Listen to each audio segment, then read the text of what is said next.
I thought that I've been hurt before.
Good morning, everybody. You can hear me okay, right? Good, good, and I can hear you too.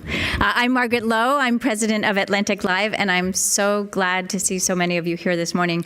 Our conversation is going to be about women who are leading the way in STEM, science, technology, engineering, and math. And the people you'll meet today are all in pursuit of knowledge, scientific breakthroughs, and of the hidden stories of women who changed the world. Among them, a NASCAR driver, a Harvard's geneticist who led research on Ebola, a mother who is fighting to advance gene therapy to cure her daughter's rare disease, and the author of Hidden Figures, the previously untold story of the African-American women who were instrumental in the launch of John Glenn's mission to space. We're also going to hear from people who are working to close the gap for the next generation. Women have propelled some of the most important scientific discoveries of our time, from nuclear fission to wireless communication to computer programming. And yet, fewer than 1 in 4 of the people working in STEM today are female. So today we'll explore why so many women and girls turn away from the sciences and what it will take to create environments that appeal to them and where they will flourish. A few notes before we begin. I want to thank our underwriter, L'Oreal USA, for making this morning possible. We wouldn't be here without you, so L'Oreal, thank you so, so much. And now on a much more practical note, please silence your cell phones, but don't put them away because we want to hear from you today. We're on Twitter at Atlantic Live using the hashtag Atlantic Pursuit, all one word. And remember, you get double the character count, 280 characters, so you can go wild on Twitter today. We want you to join the conversation in the room, too. We'll take your questions throughout the morning. And with that, let's get rolling. It is my great pleasure to welcome our first guest, Women in STEM advocate and NASCAR driver Julie Landauer. Welcome, Julie. And she is here with my colleague, Olga Kazan, who writes about health, gender, and science for The Atlantic. Olga, take it away. So we're going to kick things off with someone who is unique, not just because she's a woman in the sciences, but also because she's a woman in a sport that does not have that many women in it. Can you tell us a little bit about how did you get interested in NASCAR? Like, how did this come about? You know, were you just not like sort of a girl who played with Barbies? Like, how did you get onto the car track? No, I definitely like Barbies. But I'm from New York City, and my parents were actually looking for an activity that their kids could do all together on the weekends and that their girls could do against boys. And racing is one of the few co-ed sports all the way to the top. So I loved it, and I realized, like, in hindsight, part of it was that human-machine interaction. I was a scrawny 10-year-old who was manhandling a go-kart and doing it really well and winning, and I really liked beating the boys, I have to be honest. And so I figured out, okay, I want to do this as a career. And so I started in Formula car racing, which is more a European-based type of racing. And then when I was about 16, realized that, you know, being in the U.S., NASCAR was really the big market, and I ended up really liking that type of racing. Oh, wow. Yeah. And so tell us about, because I'm going to venture to guess that not all of us are familiar with NASCAR. So how do you actually get to be a NASCAR driver? Like, what all goes into, like, I really like racing cars, to actually being out there and racing? Right. So NASCAR is definitely based in the Southeast, so I've moved to North Carolina. And basically, you got to go, just like anyone trying to break into any industry, you have to go meet the people. You know, I met the executives at NASCAR. I knew that I had a very unique story and a unique brand that I would be able to, I think, help with NASCAR and make it more attractive to more people. And then you go and you find people who are willing to, you know, rent out their cars to you, and you learn and you practice. And when I graduated from Stanford and then moved to North Carolina, and it was my first full season out of college. And I was like, all right, this is my time to prove it. And I found a great team owner who was also a great coach, and we ended up winning the championship that year. So it was really, you gotta pound the pavement just like anything else, and like do a lot of reading and meet people. Wow. And something we were talking about, I mean, one thing I didn't realize is that a lot of being able to be a NASCAR driver is actually kind of being an entrepreneur and trying to get sponsorships. Can you talk a little bit about that process and what some of those challenges are? For sure. So NASCAR is definitely shifting, like most sports are these days. And so now it is more financially based, and it's not that funding alone will make you a successful race car driver, but it's very hard to do it without it. So, you know, for the past 5 or 6 years, I've really been developing a brand. You know, how can I be attractive to these companies that may want to use the NASCAR audience, which is not necessarily the preconceived notions that people have aren't necessarily correct. I mean, it is, you know, technologically very sophisticated, and it's a unique fan base that's incredibly loyal. So how can I position myself and everything that I've done and my championships and who I am as a person and my speaking, how do I then make that attractive to a company? But then also, on the flip side, I still have to be the best race car driver I can be. How do I win on track? How do I, you know, continue to make history that way? So it's a balancing act, but I definitely view myself as an entrepreneur where I'm the product, and, you know, I need to do the marketing, we need to do the fundraising. So it's a lot more complex than it was even, you know, 10 years ago. And what was it like 10 years ago?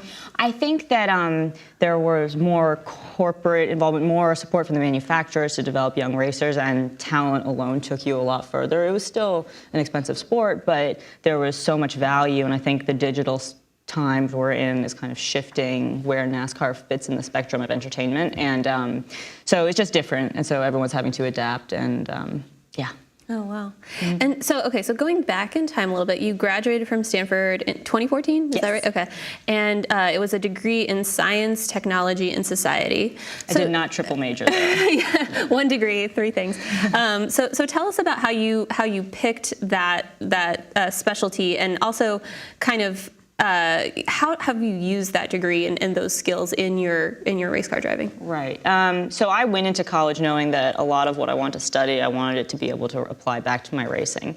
And the Science, Technology, and Society program was actually kind of tweaked while I was a sophomore, so it kind of became what it was, which it was very, very science heavy initially, but then they opened it up to include other requirements that made it a really well-rounded degree. So I focused on a combination of computer science and mechanical engineering design, but then also on communication and on history. And it was really like, how do I take this knowledge and make it help me as I leave the classroom? And it's really cool because you get to dabble in a lot of different things. And, you know, from racing, you have to be very technically literate and, you know, be able to articulate what you need from the crew chief or the engineer. So it was just really exciting, and I'm glad that they were able to kind of make that major so inclusive of so many different things that need to come together to apply technology and anything in the STEM fields to real life. So how would you, can you give an example of like, what would you have to communicate to your crew that would use some of these skills that you learned?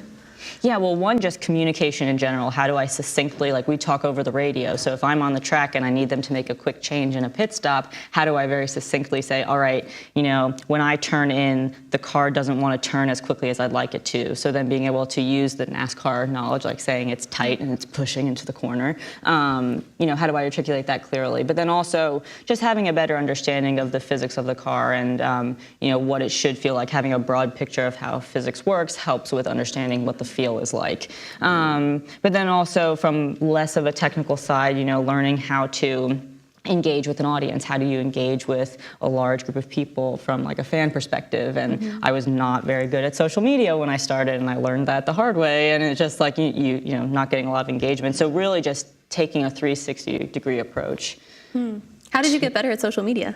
I'm not sure. I'm still working on it. But just being a little more vulnerable and authentic. And I think part of what I've struggled with, which I'm coming to terms with, is, you know, I'm very much an outsider in racing. I'm from New York City, you know, went to college, I'm a woman, so not wanting to break the mold too much but still fit in wasn't working. So once I became comfortable with the fact, like, all right, I'm very different and I have to own it. Other people probably aren't going to like a lot of parts of that, but I would be lying and being inauthentic if I didn't own that. So it's been challenging, don't get me wrong, like, it's been really hard, and I think being a New Yorker is almost one of the harder parts. Yeah, I think so. I mean, it's just so different, you know, culturally it's very different, and, you know, yeah, you know, how I was raised was very different. But at the end of the day, I'm still a racer, and people still, you know, I'm still a champion, and I still have that respect, so that helps. But, you know, people in racing interact with women in their day-to-day lives. Not all of them are interacting with New Yorkers and, you know, Stanford students. And part of it is also saying, again, like, all right, I'm still just like you. I might have these labels, and you might, you know, categorize me in that way, but proving that they should give me a chance first before they make their judgments has been tough. But I think now I'm starting to establish a bit of a reputation that's hopefully not too bad. Do any of them think it's cool that like someone from New York got interested in this? I don't know. Do any of them see it as like sort of a bridge building type thing? Oh, I think so. And like when I say they, it's really tough because you have the teams, you have other drivers, but then you have sponsors that are in the sport, and then you have NASCAR corporate and executives. So it's a big kind of gross generalizations there. Yeah. But yeah, I mean, I think it is cool. I think there's, just like in anything, there'll be some people who don't want change, and there'll be some people who are really excited by it. So just got to find those people who are really excited by it. Yeah. And so were there a lot of other women in your Stanford program? Yeah, actually, there were a lot. And so the program, it was pretty diverse, and part of it was that it was so broad. But while at Stanford was where I first saw, you know, women kind of dropping out of the STEM fields as they advanced. And I went to a math and science high school, so there was like my girlfriends were like sticking with it the whole time. So when I started seeing that, part of what I did was do a lot of research as, some of the trends and some of the stereotypes that women face and why it is harder for women to stay in some of these technical fields. And that was part of what, piqued my interest, was like I saw my super competent friends who are women who were having a hard time. But then I also saw some who were sticking with it and, breaking down the barriers. So definitely as you moved up in some of those classes, you saw it, women trickle down, but it was really problematic. And so, and seeing how that applies to racing also has been a challenge, and the added factor is that it is, financially based sport, so that adds a different component. But I mean, there are tough things. There are a lot of cultural things that are harder for women, and I think having an open conversation like we are right now is really important to just addressing it and figuring out how to deal with it. What were some of the reasons that the women in your program gave for I guess, discontinuing or switching to other fields? I think part of it was not so much like abilities, but more just the time commitment and where it was leading wasn't exactly where they wanted to go. So people, you grow when you're in college, and some people just shifted. But some of it was, group work was harder for some of my friends, trying to, have that really strong study session. And then other people, again, had an much better time with it. But I think partially feeling like an outsider was still relevant as an issue. Wow, even at Stanford. And I can't speak for all of Stanford by any means, but just like some of my friends and acquaintances' experiences. Okay, so just to shift gears, no pun intended. I love the puns. Keep them coming. So what are some of the physical demands of driving? Because I guess I don't think about it as like, you mentioned that you train a lot, but I don't think about it as a very I wouldn't think of it as a very physically demanding sport. But all right, so we're going to paint a picture of what it's like. Yeah. So imagine you're in this big machine that weighs 3,400 pounds. The motor is right up front, so it's creating all the heat. So it gets to be 130 degrees in the car. You're in your full long sleeve fire-resistant suit and your helmet, which has weight, right? It's a helmet. So, and you are manhandling this machine either on a flat track or like on a banked track against the G-forces for 2 to 4 hours. It's very much an endurance sport, and it's not just sitting and turning left. But what is, right? But what is cool about it is that it is not a bulk strength sport, which means that us smaller people are also able to compete. And so, and just, I think a lot of people don't think about the 100% mental focus that you also need to have while you're 100% physically exerting yourself. And, these are long races, right? And sometimes you'll be by yourself and you need to still stay totally focused and hit those perfect marks and have the perfect lap after lap after lap for 500 laps. Or you're racing against someone and then, you need to make sure they can't get by you. So it's this really exciting combination of mental and physical exertion in a really hot environment. And like the average male driver can lose as much as 12 pounds in a race just in like sweat. Yeah, I haven't measured myself yet, but I hope I don't lose 12 pounds. But it's a huge exertion. And I think that once people get in a car and they do like a driving experience or something and they see that, it's like, whoa, all right, new amount of respect. So trying to convey that message to more people. And you talked a little bit about how being a woman in this field can be kind of both a blessing and a curse. Can you kind of go into that a little bit? Yeah, for sure. So on the one hand, it's really cool because I get a lot of attention, right? I got fourth in my championship last year, and it was the highest finish for a female in the 62-year history of the series, which was awesome, and people liked that. Thank you. But it was also only fourth, right? It wasn't winning. It wasn't the top three. So that kind of stuff is where it's like a little bit better. But I think I've realized that going to a new team can sometimes pose its challenges. There isn't a long history of women being successful in racing, and so there might be the assumption that I might not be able to do it. And when you go into a new season and the team doesn't necessarily view you as a winner, they might not put those extra couple of percentages into doing the best that they can. And I've noticed that. I've also noticed that it's really important to have a male ally on the team. My driver coach last year was, he advocated for me. He saw that I could drive really well, and that helped motivate the team. But without him, it doesn't happen as well, despite my resume. And I've been told that the guys race me harder because no one wants to get beat by the girls. So basically, like every time I try to pass someone, they're going to make it that much harder and block me that much more. Or if they're trying to get by me, they're more likely to just move me out of the way instead of pass me cleanly.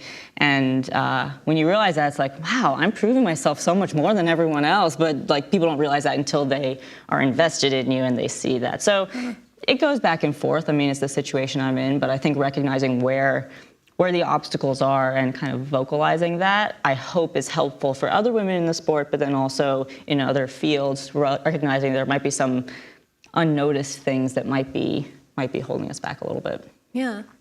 Well, I'm sure you guys have questions. We have time for a few questions from the audience. Okay, over here. Hi. Have you stand up, ma'am? No. Introduce yourself. Yeah, thanks. I got it. It's okay. Hi, Joan Michelson, Green Connections Radio. I've interviewed Leilani Munter, who is terrific as well, another female race car driver, for those of you who don't know. She has an angle. Her angle, of course, is being, as she calls it, a vegan hippie chick race car driver. And she's been on the Indy circuit, et cetera. So I would imagine you're talking about differentiating yourself to get fundraising, et cetera. I mean, obviously being a woman, and I'm a New Yorker too, so I get it. But do you have an angle? I mean, do you have to, like, her angle is being a vegan hippie chick who only takes sponsors who are related to environmental causes. Do you have that? Do you have to, what's your angle other than being a New York female? For sure. So I think it's kind of twofold. One is that emphasizing the STEM aspect. I think, people think of Formula One as a really technologically advanced sport and may not think of NASCAR as the same way. And so really trying to bridge those connections, and especially bridging like Silicon Valley and modern technologies and where everything's going there, and trying to bridge that with NASCAR. That's a really interesting connection that I've been trying to build up more, which is a slow process, but the tech angle is huge. And the more general women's empowerment. I think the women in the sport have taken very different approaches. Some people don't like talking about being a woman and being different, but I think it's so important, and I think it's really cool to share different stories. So emphasizing that, I think the women's part is a big part, because it's still not being talked about. Like, you don't see, even though NASCAR has a 40% female fan base, you don't see a lot of women's products in there, which NASCAR has some of the most brand loyal fans out there in any sport. And so kind of bringing that to the surface is really important to me, because there's a whole lot of really cool products out there that are geared towards women, and then things that can, again, from the technology side, that can benefit the sport as a whole. That B2B angle is really interesting. Yeah. I think there's, oh.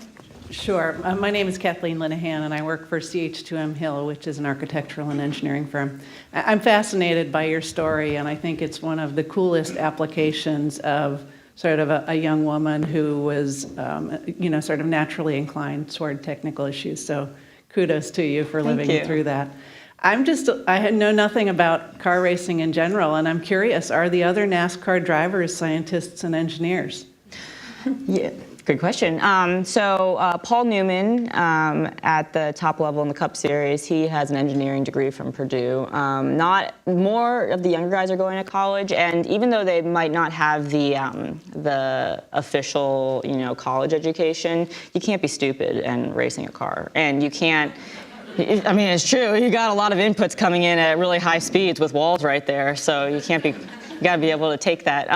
But yeah, I mean, these guys, a lot of them know the mechanics of the car, and they know, like, there are plenty of drivers who know more about the car and, like, specifically what changes how you turn things, like, certain ways and what parts you can change out. I'm pretty competent on that end. But yeah, I mean, the better understanding you have of the mechanics of the car and what different changes will make on track and how your driving style will change how the car responds, the better race car driver you are. So for the most part, everyone is very smart, and a lot of the crew chiefs and the engineers and the mechanics on the team, again, they might not have the formal education, but they're all very competent on the engineering spectrum. Yeah, great question though. Great, sure. Lise from the National Science Foundation, you mentioned, you alluded to group work being challenging or difficult. Can you unpack that a little bit? Yeah, so, and I experienced this a little bit, not as much on my technical classes, but when my friends and I would talk, sometimes there was the, like, allocation of work and allocation. And again, this was not everywhere, this was not with every class and every group, but for some of the, some things that were more involved or more challenging. A lot of times when it came to delegating working groups, like sometimes the guys got more of that stuff and some of the women got, fluffier work, for lack of a better word. So I think that was one thing. I think also, that was really the big one, just like where the delegation of work went, or jumping in and taking over a little more quickly. And again, this is just personal experiences that my friends and I have had, but being able to have that strong voice to stand up, like say, hey, I'm going to do this job, or I can do this job. And it's the same thing, getting the respect from the team right away, like, all right, if they don't expect that I can do it, they're not going to give me the chance. Just as a quick follow-up, does it have something to do with the distribution within the group? Like, is the group primarily males because of the nature of the course? Yeah, the question was, is the group primarily males? Honestly, no. I think it was more equal, and obviously personalities are going to come in, right? But I'll be honest, I didn't do a ton of group work in college, so my data pool is a little bit smaller. But yeah, in those personal experiences, it's just, and if you want to get things done efficiently, if you feel like you can do it faster, you might insert yourself to do that. So. Yeah, and there's also the secretary effect and all sorts of other things that happen in group dynamics. Well, thank you so much, Julia, for working on these issues, and hopefully we have a couple dozen new NASCAR fans. I hope so. Thank you. Thank you for having us. Thank you.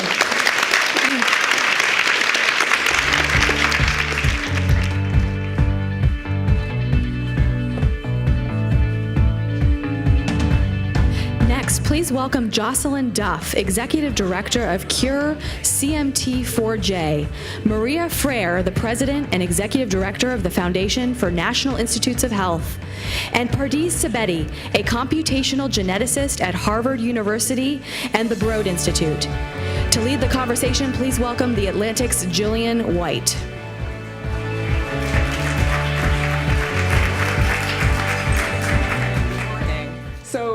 As somebody who covers STEM and covers gender issues in the workplace, kind of the top line that one might hear is that there are no women in STEM. They're nowhere to be found. It's a huge problem. We got to fix it now. So I think just from looking on stage, we can assess that there's a little more nuance to that, right? So I guess this is where I want to start out. And Maria, I want to start out with you. When we talk about representation of women in STEM fields, in science in particular, have things gotten better? Yes, I think they have gotten better, which doesn't mean that they are well enough. When I started in the lab way back in the Middle Ages, there were very, very few women. And if you needed women mentors, or if you needed examples of women in science, you literally had to go back almost to Marie Curie, because there weren't any women that you could point to. But things have changed a great deal. We do see a great attrition of women during their careers because of different milestones in their lives.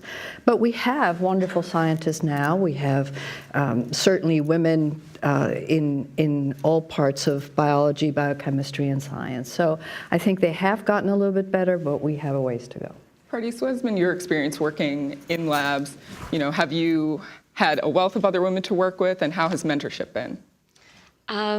Yeah, definitely the vast majority of my mentors and teachers have been men. And I think that there's a certain point where you become blind to it. You don't even realize that all of your classes are taught by men. But I've had some amazing female mentors. Diane Worth, who's an infectious disease researcher, and I did a postdoc with her, and Erin O'Shea, who's my chair, and she's now the president of HHMI. And I have some extraordinary female mentors. And I also, and some of my greatest mentors are men. So Eric Lander has been an extraordinary mentor to me, and somebody who believes very, very strongly in women and promotes women in that way.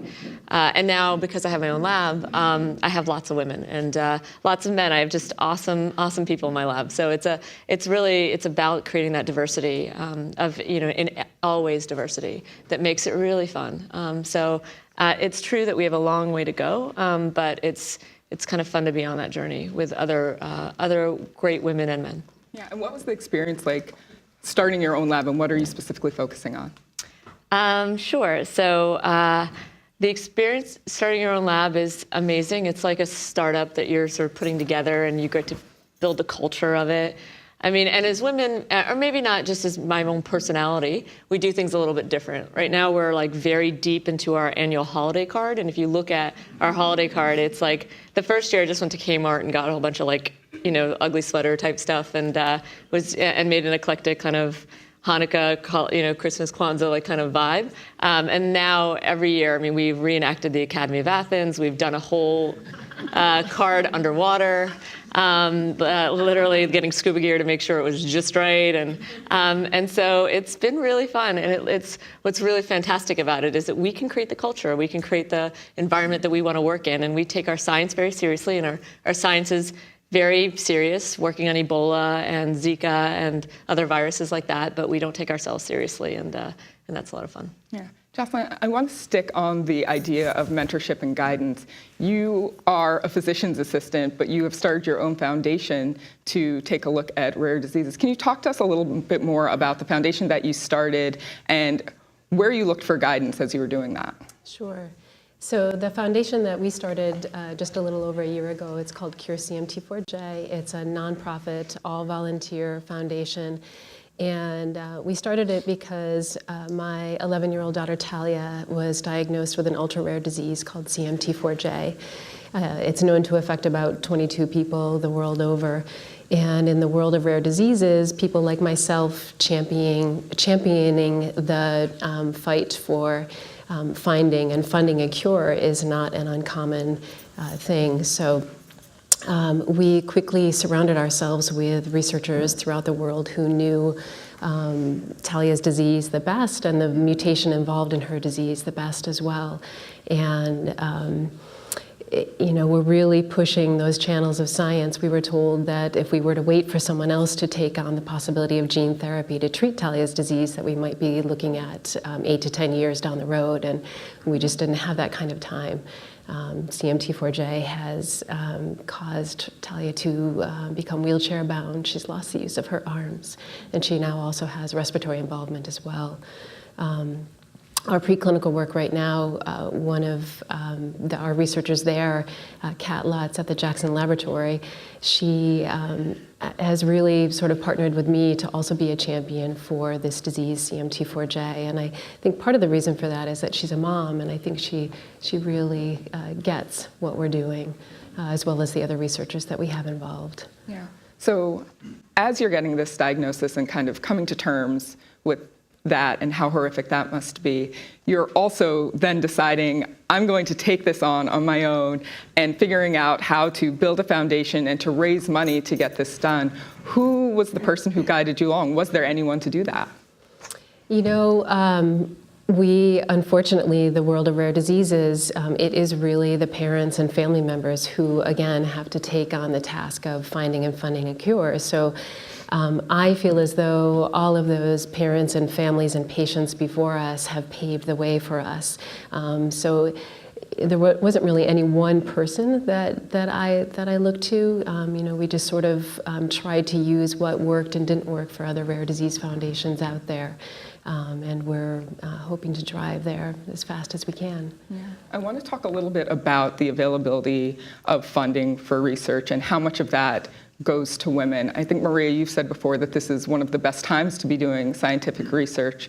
Can you tell me why you think that, and then also what your take is on how many of the research projects being funded are actually women scientists? Why do I think it's one of the best times for science? Well, because we have simply, you know, there's a famous saying by Federico Fellini, which is that you pull a little tail and you find an elephant on the other side. And I think that's what happened with the human genome.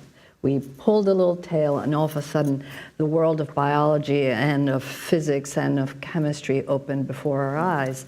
And whether it's on Zika, or in my case, tuberculosis, or cancer, or diabetes, or in rare diseases, we now have the tools to really look and explore at the cause of disease, the etiology of disease, and ways to figure out how to prevent it and how to treat it. We've never had this amount of information and this amount of power within our grasp. So I think it's incredibly exciting. One of the things that we need to maintain and continue, of course, is the public commitment to funding research. The number of women applying for grants is growing, but it's not, again, you need to have a cadre of women coming through the pipeline in order to do that. And I think we have to make sure when we talk about funding that we not only talk about the amount of funds available at the NIH, or actually there's a new group of funders, which are the people who have specific diseases that have happened in their family. So there's a lot of philanthropic funding for basic research these days. We need to be able to tap that. But in order for women to get in the queue, they have to start early on. And we see a lot of attrition. So I want to go back not only to the funding, but I want to go back to the pipeline of women coming through that allows us to enhance the number of people that are applying for grants, the number of women, and in my case, minority women that would be working on research. Freddie, so what has been your experience of seeking funding or trying to find funds to do research for yourself or for others? I mean, it's a grind, Yeah. and it's a grind for everyone. And I think it's a struggle, to be honest. I mean, and I don't know, I always say it's not like, sometimes you get in this point where you're like, darn it, because I'm a woman, because you just feel as if it's like the wall is against you. And then there are other times where you're like, it's like one parameter. It's like one feature among many, and it's really hard to see. Definitely, I've took a major hit after the Ebola outbreak, and a lot of the funding went into sort of that multi-billion-dollar federal commitment. But the problem with that commitment is actually it's not run. Like, I like working with the NIH because I kind of know what I have to do, and there's some unknowns, but ultimately I get it's transparent, it's merit-based. There's a lot of kind of recourse, whereas a lot of the money that comes from other places, like in the philanthropic or in the defense world, you have no idea why they're making the decisions that they're making. And so it's a struggle, and I think the best way to fix anything is through transparency, meritocracy, like very clear guidelines, because you then never do know. I think the worst, we were sort of talking about it. Obviously, it was the women who came before us worked a lot harder and had much bigger struggles than we did. But the problem that we have is the insidious nature of things, right? Because you start being like, is it me or is it them or what is it? Like, you don't know. If you just knew the world's against you because you're a woman, that would be easier to handle sometimes than being like, what is it? Why don't they like me? And it might be just they don't like you. So you just don't know. And I think that's the frustrating part. I will say that a lot of scientists, male or female, feel that way. It's probably me, or they have something against me, because the number of grants that you're able to fund are so small and the competition is so intense. So I think we have to be very careful that it's not because you're a woman or you're not a woman. Science rules, and science has to rule. Are there biases in review? Possibly. Why do people make decisions that they do? At the end of the day, if you're a philanthropist, it's your money, and so it is what it is. So you need to be realistic about that. But if you have good science, solid proposals, and the ability to get things done and to move the needle, the problem really is that you have demand and limited amounts of funds. Marie, do you think it's a numbers game? Do you think the problem is essentially that there just are more male scientists who are submitting? To a certain extent, I think that's true. To a certain extent. Or do you feel like the issue is just that there's a lack of transparency, so it's hard to tell? Yeah, it's not. That's the thing. It's like if you tell me like school is always, I really always like school because it's like I just know what I'm supposed to do, and I think that world we live in just fine. It's when we get out into the world of what is it that I'm not doing that you start to struggle. And the more we have transparency and meritocracy and clarity, the more we can deal with it, right? And I think that's one of the reasons I like the NIH is because it's one of the places where you get much more of that. Whereas in other spaces, you just don't know. Yeah. So I will say, and I want to talk about the rare diseases, at the Foundation for NIH, we do funding. We don't have our own money. We always look for projects that we are able to secure the resources to do it. And then we fund research around the world. And frankly, to be perfectly honest, we're completely agnostic whether it's a man or a woman. What we want is the best research out there. And we actually scout proactively to make sure that that's the case. And it's particularly difficult in the space of rare diseases, where you really have very little science to go to, and you need the basic of research in that space. Jocelyn, I actually wanted you to talk a little bit about the difference, or kind of the experience, the unique experience that you have trying to get funding for a rare disease. I think you said 22 people in the world have. Talk to me a little bit about trying to convince people to give money to this cause. So funding is our greatest challenge. The world of rare diseases, I think that is its greatest challenge, is receiving the funding. It's very difficult to convince a pharmaceutical company to take on a disease that affects 22 people the world over. However, we're hoping to really convey a message to people that this isn't just about this one rare disease. You know, our tagline is advancing gene therapy for rare diseases, and our philosophy is really that as we tackle all of these single gene diseases, the path to get there will become easier and cheaper with every one. You know, it's almost like that domino effect, that if we tackle one, the next one we get to tackle that much more quickly. It was Mary Lasker, I believe, who said, if you think research is expensive, try disease. And you know, that's the other message that we're trying to convey as well, is that if we don't treat these rare diseases, the expenses involved in trying to maintain a life of disability for a person is incredibly expensive. And gene therapy really has the unique opportunity of one injection, one treatment, one cure, and away you go. Yeah. Do you feel like people are receptive to that message? Do you feel like you're getting through to them? I feel like more and more gene therapy is being looked at as not so much an anomaly, but a real hope for the future for not only rare diseases, but many cancers out there as well. We're using gene therapy in over 600 clinical trials right now, and we have an amazing number of success stories that are coming out from SMA to blindness. So I really think that we're really at a stepping off point right now. Yeah. Maria, you talked a little bit about the challenge of kind of being able to tell from the science whether or not a rare disease research effort is something that you guys should fund. What would you need to see? Is there any way to bridge the gap between kind of the rarity of the disease and the inability to kind of have a wide sample size and the clear necessity of dealing with these things? Well, it is a difficult task. I faced similar challenges when we were developing medicines against tuberculosis. Not in this case because there weren't enough people, but because it was a disease that affected poor populations that couldn't pay. So at the end of the day, it's an issue of economics. You spend the same amount of money developing a drug for tuberculosis or for a rare disease than you do for a cancer, where it might be a lot more profitable.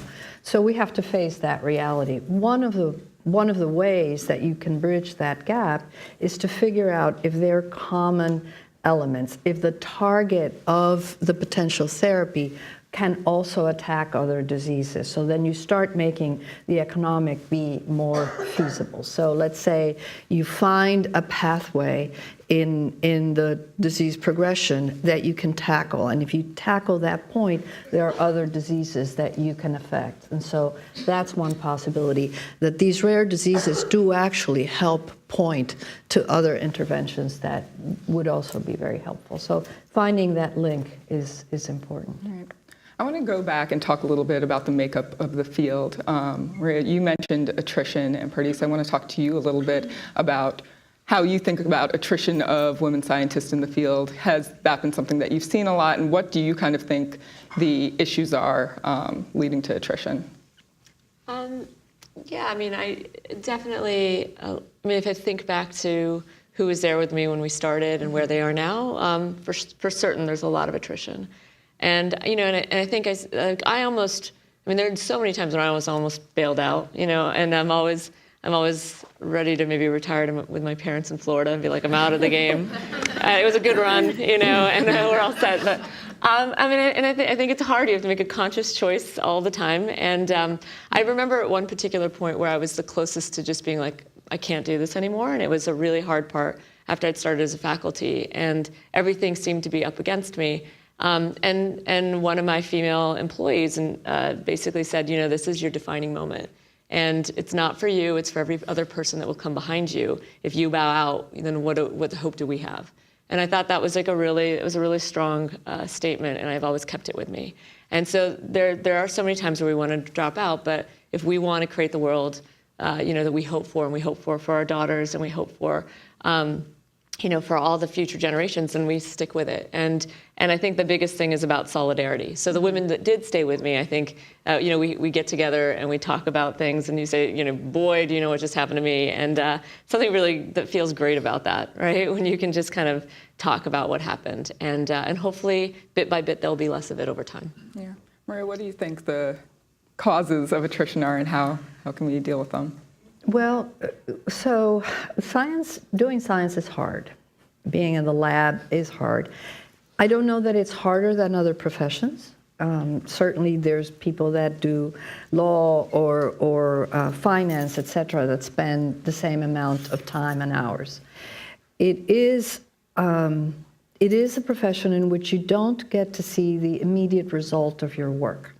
So you need to have the ability to understand that you're starting a marathon and that it's going to take a long time for you to get the result. You don't find a drug the minute you walk in the lab, or in many instances you don't want to. You just want to do science because you want to answer basic questions in biology or basic questions in earth science or whatever it is.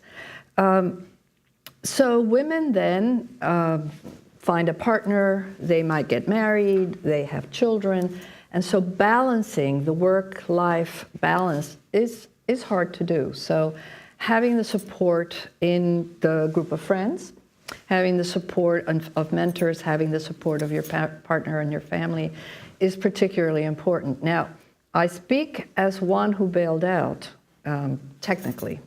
One day I woke up after my second postdoc and I said, I don't want to be in the lab. So my husband, who's also a scientist, said, what do you mean you don't want to be in the lab? I said, I don't. But I didn't want to be divorced from science. I loved science. I loved the quest. I understood the ethos of scientists. I was one. So what I tried to do is figure out what you could do as a scientist that would have an impact on science while you weren't in the lab.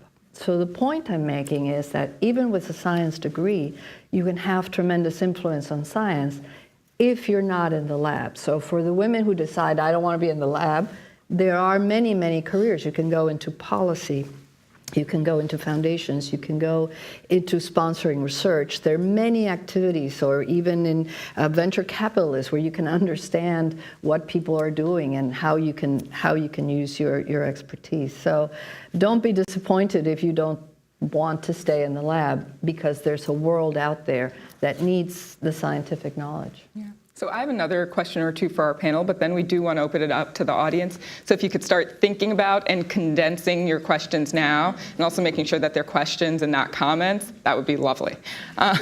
So I want to pick up on the thread that Maria just brought up about persistence. We are talking about trying to find breakthroughs, not just, kind of incremental change, but incremental change is so much of what science is, right? So Pardis, I guess you'd be a great person to start with. Talk to me about kind of the persistence that's necessary to keep going as you work towards that kind of big breakthrough. Sure. I think that, you do. You have to be persistent, ruthless, essentially, and not in your passion for what you're doing. You have to be totally just mesmerized by the question of what you're trying to do or what you're trying to solve, because there are so many different things that are kind of come at you to tell you it's just not worth it, And so I think that is really important. And for us, during the Ebola outbreak, we were persistent because we had friends on the front lines, and we were passionate about making sure that the world knew what was going on as fast as possible. And we wake up in the morning because we're passionate. We still don't think we're ready for the next outbreak. And I get excited. I go to sleep at night thinking about it. I wake up in the morning with ideas about it. I mean, that's what you have to be excited about it, because, like I said, the world will tell you it's not worth it. And I think you have to have a set of colleagues. Amy Cuddy is a good friend of mine, and she's going through her trial and challenge, where the world is telling her what she's doing is not important, and I think it is. I think that we're crazy to think that our bodies don't affect our minds and the way that we interact and however we go about it. I mean, she's persistent and passionate to understand what's going on there. And so the solidarity with other people who have the things that they want to pursue and that want to be able to do it is amazing. And I think that's how we get through. Jocelyn, I mean, persistence, I don't think even really begins to describe it. You received kind of some devastating news and basically said, no, I don't accept that. I'm going to change everything to fight against that. Can you talk to me about how you got to that place after receiving such a blow and how you kind of keep coming back to that point of just being persistent and trying to fight towards this breakthrough? Sure. It's interesting, having been practicing medicine for 20 years, when we received Talia's diagnosis, there was a part of me that I knew where to find the information, and I was pretty frightened by the information that I found just on one quick Google search on her disease, CMT Forge. And it actually took me a couple of weeks to really wrap my brain and heart around this, and to put on, not my mom hat, but my clinician hat, and say, okay, we're just going to look for whatever we can. We were told there was no treatment or cure, but my husband and I said, you know what, there has to be something out there. And we ultimately found a researcher who said, yes, in fact, gene therapy may be a possible cure for your daughter and others. And it's really Talia and her ability to bring so much joy to our lives, despite the devastating effects of this disease. She's really the person behind all of the persistence that I have to use and face every single day with, as well as the other children and families that have found us through our fight to cure CMT Forge as well. And just like Pardis was saying, I wake up thinking about it, I go to sleep thinking about it, and I honestly don't sleep very much because it wakes me up in the middle of the night as well. So it's really trying to fight time and funding in order to get there as fast as we can. Yeah. I want to make sure we get some audience questions in, so if you could put your hands up high so the runners can see you, and we will start right back there. Sorry. Hi, my name is Shinny. I'm originally got my PhD in neuroscience and now transitioned into a career in policy through AAAS. I'm at USAID. So I'm going to try and keep this short, but it does require a tiny bit of background, which is we know that when you go into undergrad biology classes, there are more women than men. And as you go through the stages and each point in the career, whether it's graduate school or postdoc or PI, you lose women along the way. Now, I'm not trying to say that becoming a professor is the only job that you can get with a PhD. However, when you look at professorships, you do see that there are more men than women, and that has been consistent. But you guys have made it in different careers and gotten to different positions. So I want to know what you think the barriers are, and how did you overcome them, and what kind of environment are you trying to create now that you are at the top to prevent it to keep happening to other people along the way? If you want to. Sure. So I often tell people, so quick kind of side to your point, which is being a professor is not the end-all be-all, and it's not. I think one of the mistakes we make about the training that we do for scientists is assume that it's a pyramid scheme to professorships, and there's too few of them. There's too few of them, and they're not, like I said, it's not all it's cracked up to be, I promise you. And so I think that I'm glad we're training more undergraduates in biology. I'm glad there are more people going to graduate school, and I hope that more. Like, I love PhD training because it makes you think about a hypothesis, test that hypothesis, do controls, and I'd love to see PhDs in our Congress, and I love to see them in all sorts of leadership positions. But when it comes to why are we losing them? I think, like I said, we're losing them because there's so many places where you wake up and you say, I'm out of the game. It is hard, and research is, your daily job is failure, right? And that's sort of how, and you have to basically always shake off whatever's going to come at you and just enjoy the issue. And I think that there are, like I said, there's all these little things. It's sort of like the death by 1,000 like duck bites or whatever. That kind of idea that it's all of the little things that keep coming. And the more we can pick away each of them, the more we'll have places where people don't say, I gotta step out of the game. And the culture we create is, I said, I have as many women and men in my lab, and I create a nurturing environment for them. And the more women we have that get to higher positions, the more women they will hopefully, and not all, some of my best mentors are men, and not all women support women, and that's an important issue we all have to think about. But we can continue to create that culture. And we're seeing massive changes right now in culture in Hollywood and elsewhere. And I think that comes with more women being strong and empowered and willing to speak up and to take control, take ownership of what they want. And I think we had a question over here. Hank Wallace of Write and Speak Like the News. Will scientists win more of those budget money competitions if they do justice to their science by sounding confident? That is, we need reliable data. Sounds like a reasonable thing to say in trying to get budget money.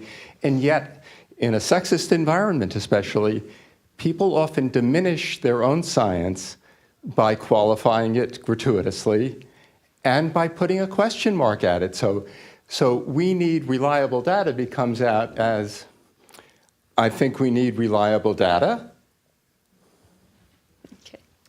Do any of you want to hop on that? Well, you've hit on something. I don't know that I'll answer your question or your comment directly, but you have hit on something that I've noticed, and particularly in women. And I mentor a lot of women, and I enjoy mentoring both men and women. But one of the things I always say to women is, you have to understand your worth.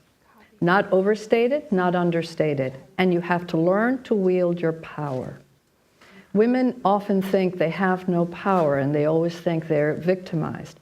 You have to get that power and exercise your power. And scientists by nature always qualify their answers because they know that the next generation of scientists is going to either destroy what they just said or not, so they like hedging it. But there's ways of saying things that give the public and give the person that hears a sense of comfort and confidence that you've done the best you can with the information you have. So for women in particular, learn to wield your power in an astute but thoughtful way, and learn to assert your own worth. And that's hard to do. All right, I think we had another one over here, somewhere in the front.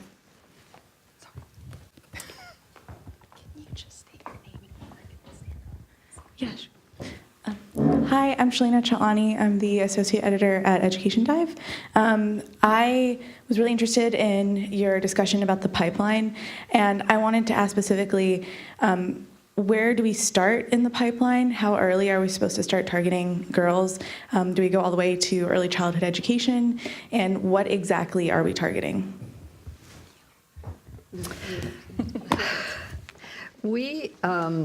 We work very closely with people, and we give an award called the Lurie Prize. And Anne Lurie, who sponsors the prize, is very keen on knowing and understanding how we put this pipeline together.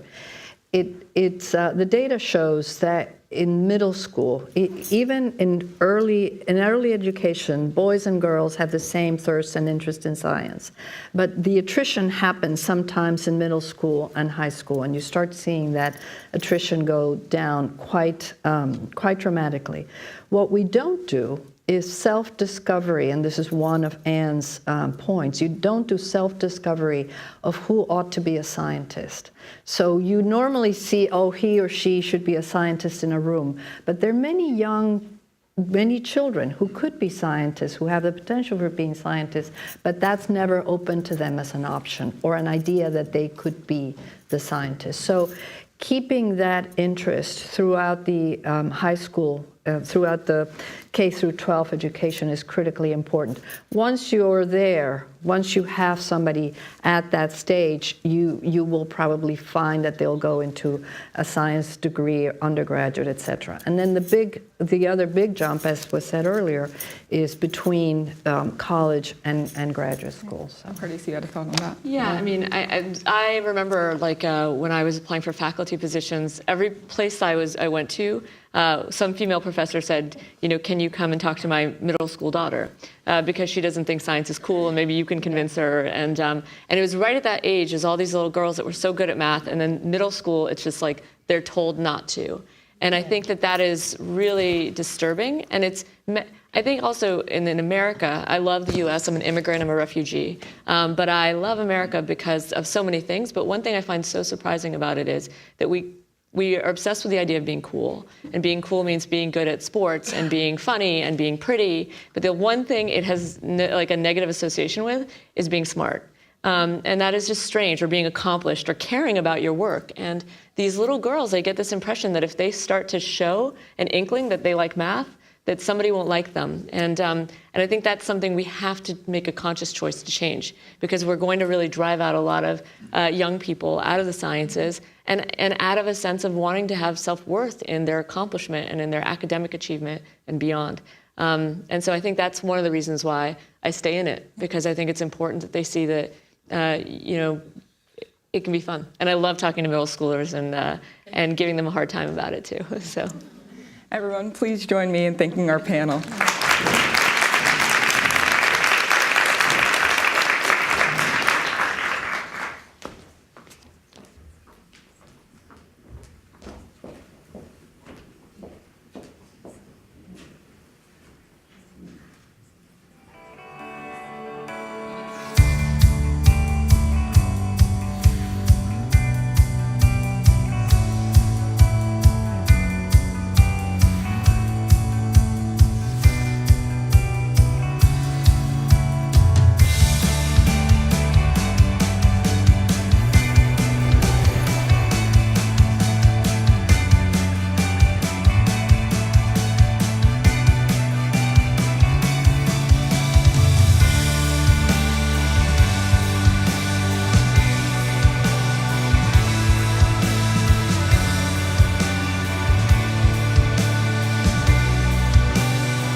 For a session produced by our underwriter, please welcome Belanda Atis, Multicultural Beauty Lab of L'Oreal USA, and Sabrina Stierwalt, Extragalactic Astrophysicist of California Institute of Technology, University of Virginia.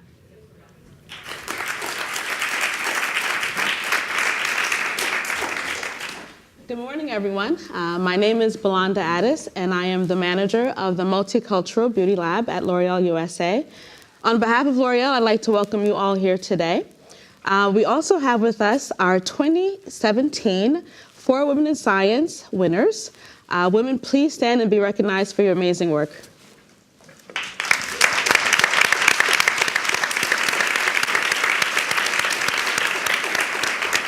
Thank you. So seated with me here today, we have our 2014 For Women in Science winner, Sabrina Stierwalt. Sabrina, welcome. Thank you. So let's continue the conversation around STEM. You are doing phenomenal work in the world of astrophysics. Please tell us a bit about what you're doing. Sure. So I'm an extragalactic astrophysicist. I study the physics of what happens when galaxies crash into one another. We live in a fairly large galaxy called the Milky Way, and theory predicts that large galaxies like ours are built up from the mergers of smaller galaxies. But despite these very clear theoretical predictions, we hadn't actually observed these groups of small galaxies about to merge out in the universe. So my research team was the first to catch this in action and get to, because we discovered these groups of only small galaxies that will eventually merge into a larger system. And so we sort of filled in that missing piece of the puzzle. And we're also looking at what happens to the dust, the stars, the gas that make up a galaxy during one of these mergers. Okay, wow. She's very smart. Thank you for that. But tell me, how is it as a woman in a field that's dominated primarily by men? Sure. So I find that there's actually a lot of power in knowing that I get to do what I do because of the rebellious hard work of other women. So one of my favorite things about being an astronomer is that I get to travel to telescopes all over the world. And one of my first trips was to the Palomar Observatory, where they didn't allow women to use the telescopes until the 60s. In fact, women were expressly forbidden because they didn't want the male astronomers to get distracted. And they even nicknamed the astronomers' living quarters the monastery, a name that sticks today. So when I was there as a young student, I recognized how important it was for me to be there, not just for the research that I was there to do. And at one point, this group of all men that I'm with sent me to refill the liquid nitrogen, something that we use to keep our instruments cool and functioning properly.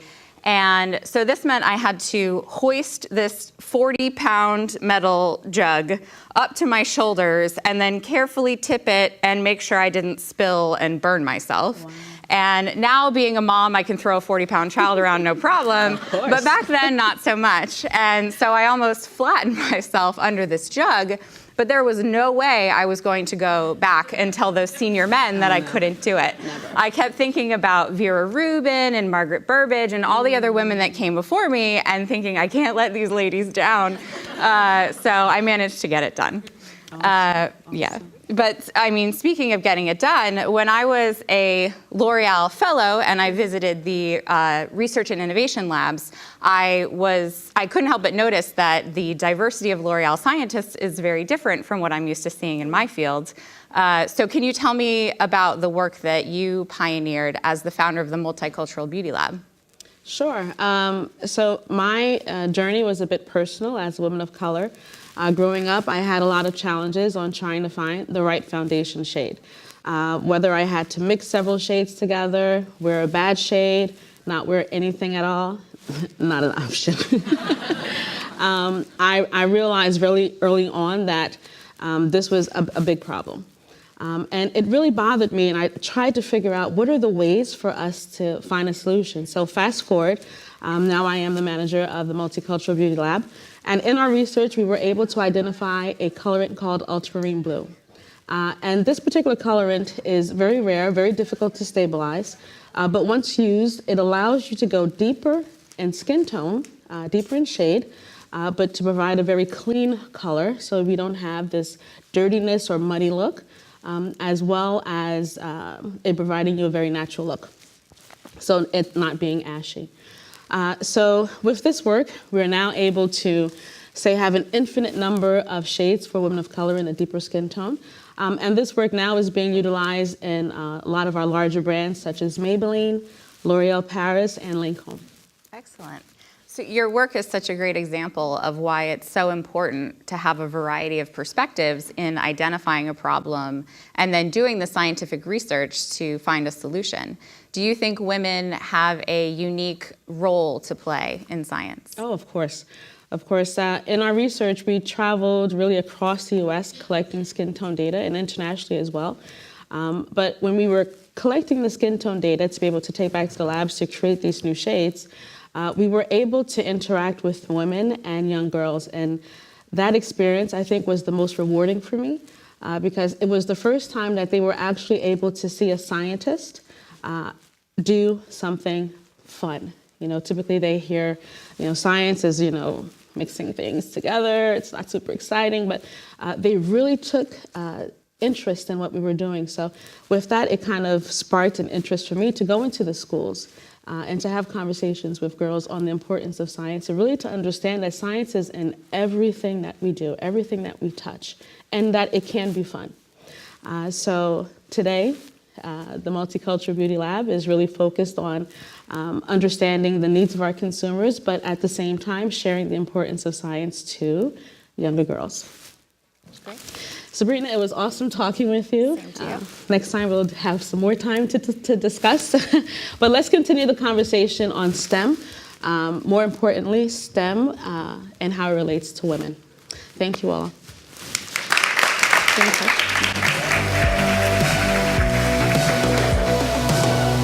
Next, welcome Liza Mundy, the author of Code Girls, and Margot Lee Shetterly, the author of Hidden Figures. To lead the conversation, welcome back The Atlantic's Olga Kazan.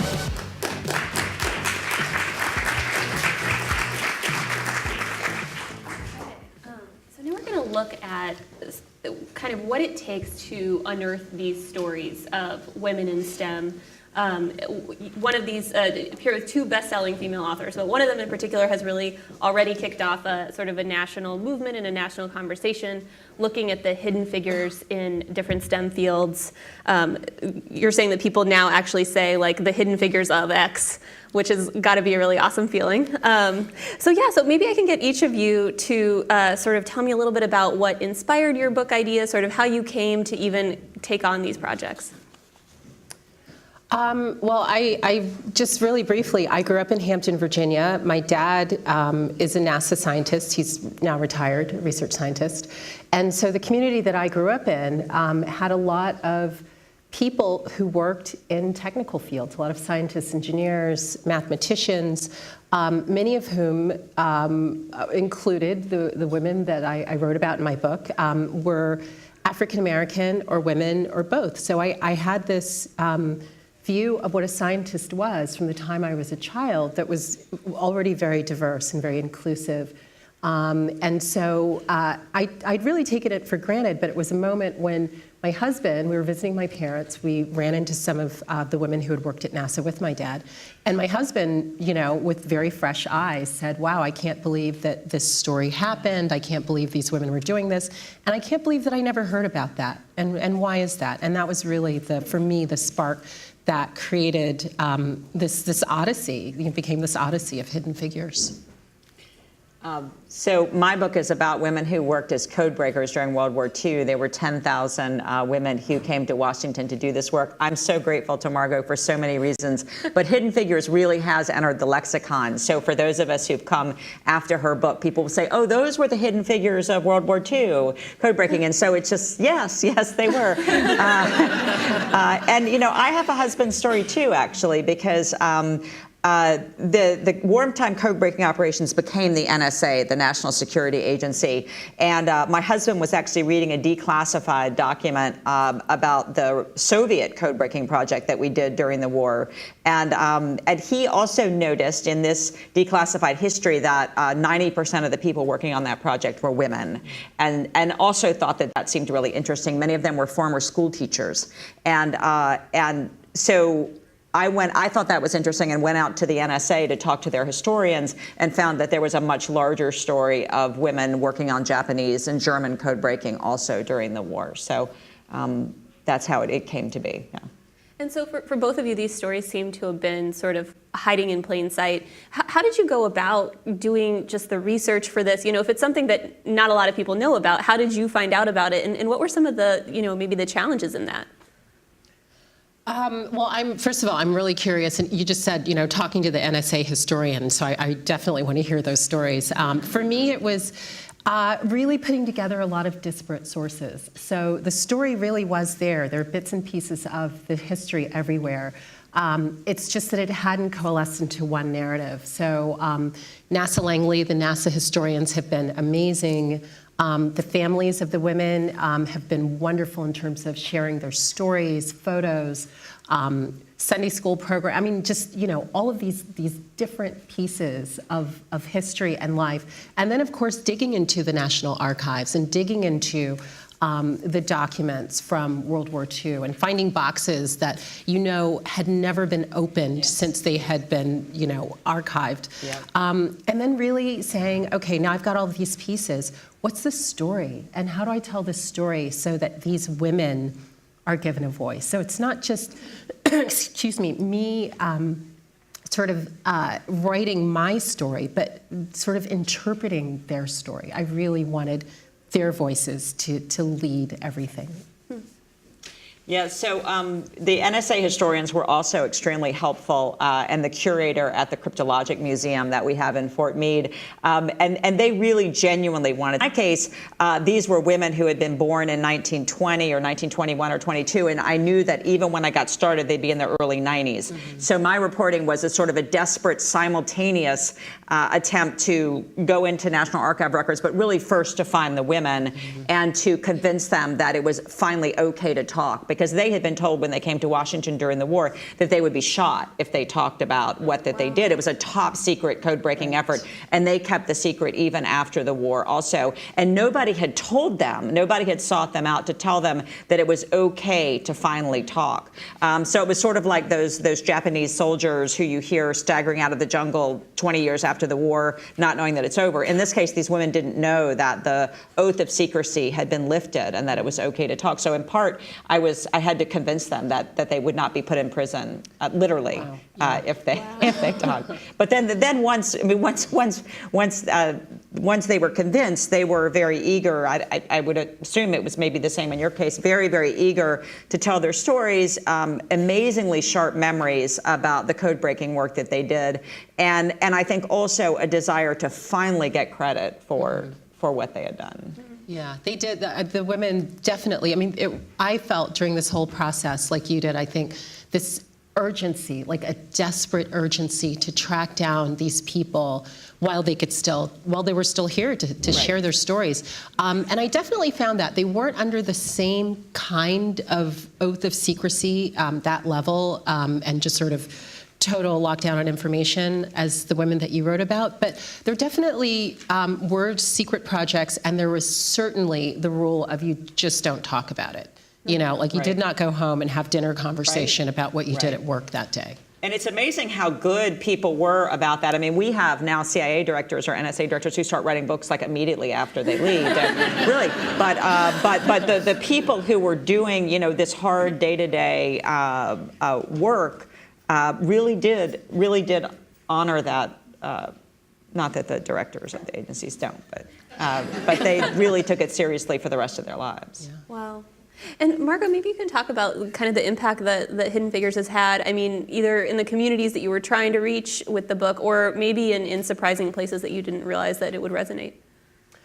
Honestly, so the book came out in September of last year, and for the last however long that's been, year and 2 months, I guess, I have been just completely blown away by the reaction and by the persistence of the reaction, but also by the chain reaction. Like, I cannot wait to read your book. I mean, we were just talking about, backstage, just looking at some of the pictures.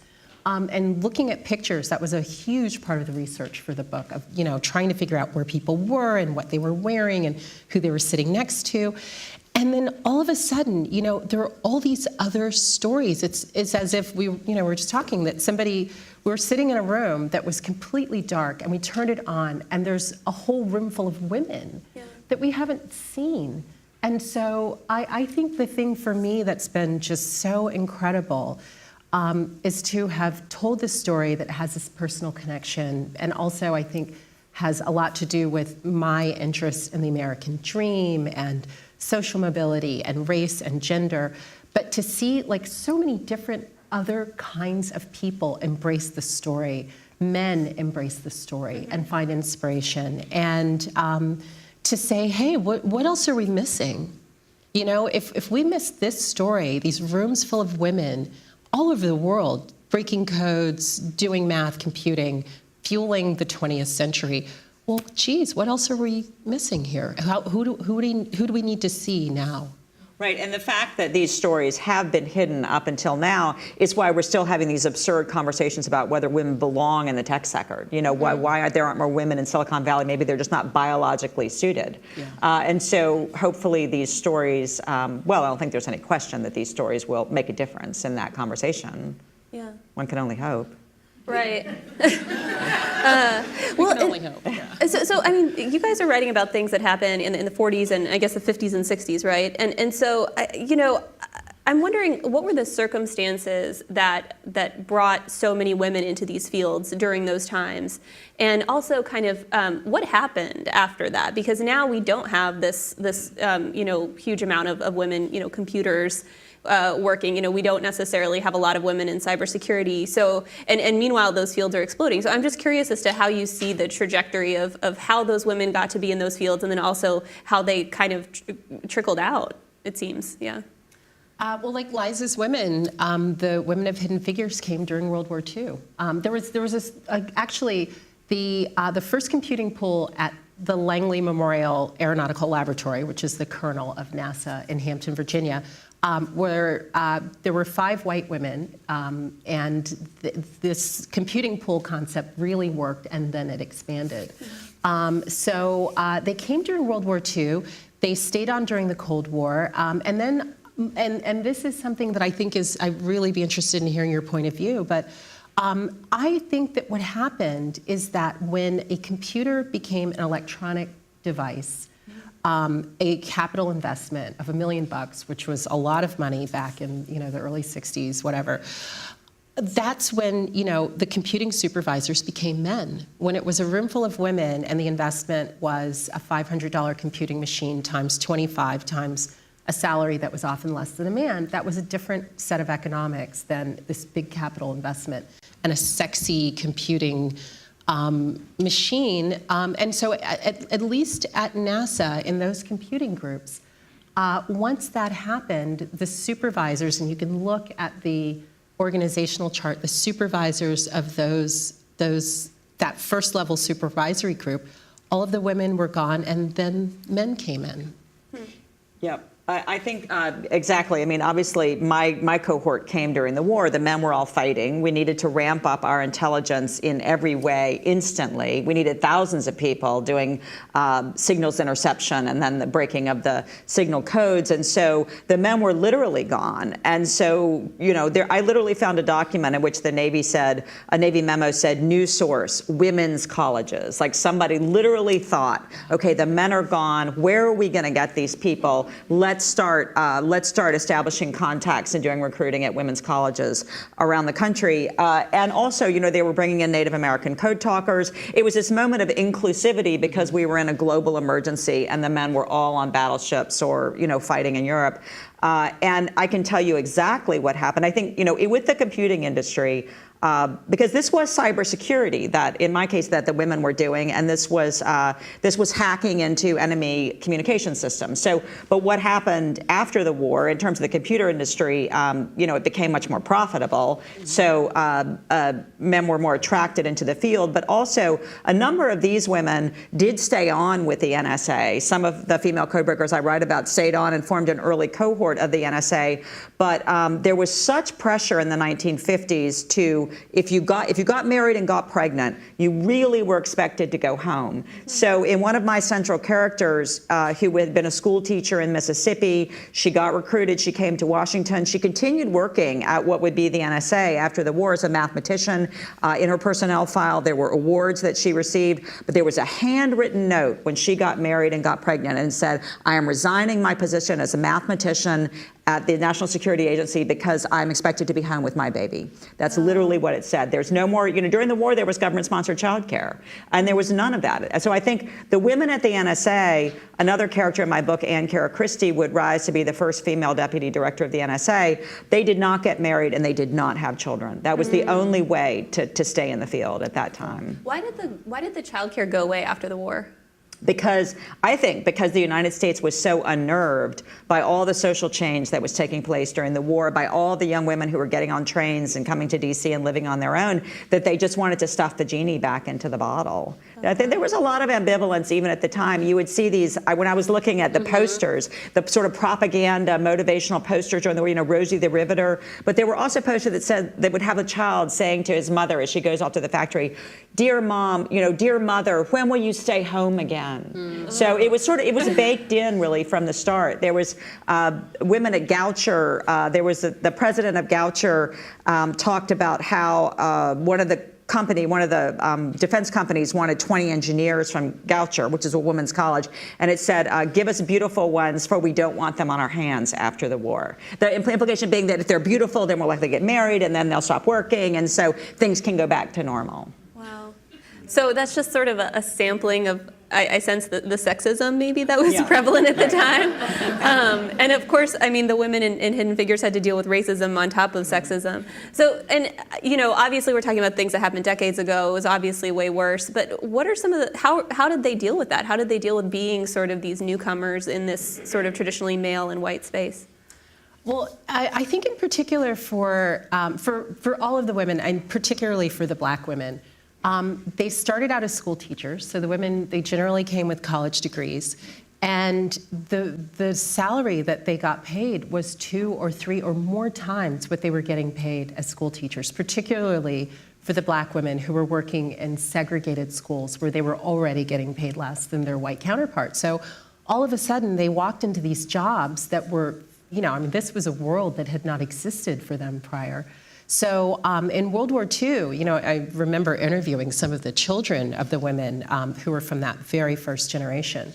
And they were like, you know what, we are not letting these jobs go. Like, whatever it is we have to do, once the war is over, we are staying put right in this office. And that's what they did, because what it meant was a generational transformation in the lives of their children and their grandchildren. It was the road to permanent, the American dream. It was the door that opened to the American dream. So they really were not going to take no for an answer, and really toughed it out in the face of sometimes explicit bias, sometimes what we call implicit bias now, low expectations, constantly thinking that women were basically just the human version of the mechanical calculating machines that they used. That you would give them the numbers, they would do the calculations, you'd spit out the numbers, or they would, and then the engineers would take the numbers away. And